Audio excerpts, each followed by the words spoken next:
Hello, আজকে আপনাদের কাছে একটা নতুন রেসিপি নিয়ে এসেছি।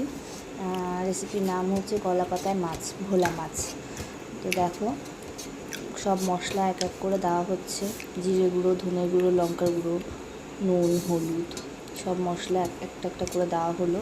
তার মধ্যে তেল দেওয়া হবে। দিয়ে সব কিছু দেওয়া একসাথে মিক্সড করা হবে, করে ভালো করে মাখতে হবে। এত ভালো করে মাখতে হবে যাতে মাছের মধ্যে মশলাগুলো যাতে ঢোকে।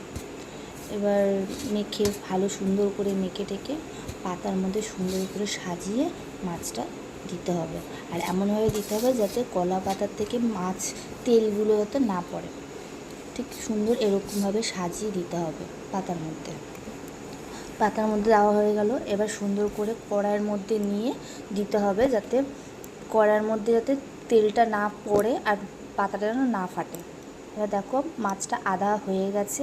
এবার কিভাবে উল্টিয়ে ফেরাতে হবে, তো ওরকমভাবে থালাটা নিয়ে ওপরে করে নিয়ে ওরকমভাবে উল্টিয়ে দিতে হবে। দেওয়ার পরে দেখে নিতে হবে যে মাছটা ঠিক আছে কি না, ভেঙেছে কি না। তো এটা হচ্ছে ফাইনাল লুক। দেখো কেমন লাগছে দেখতে, খুব সোজা। একবার আপনারা ট্রাই করে দেখবেন কেমন লাগে, খেতেও খুব টেস্টি। একবার বানিয়ে দেখবেন কেমন লাগে। দেখো, এখন আমি দিচ্ছি কর্তামশাইকে। এমন আমার বর বলছে খুব ভালো হয়েছে মাছটা খেয়ে। কলা পাতা সবারই ভালো লাগবে, একবার বানিয়ে দেখবেন কেমন লাগে। আমাদের তো খুব ভীষণ ভালো লাগে কলা পাতায় মাছ খেতে। সব মাছ খাওয়া যায়, ভোলা মাছ, রুই মাছ, ইলিশ মাছও করা যায়, পার্শে মাছ, আর মাছ, যে কোনো মাছ। তো দেখতে থাকুন আমার এরকম ভিডিও।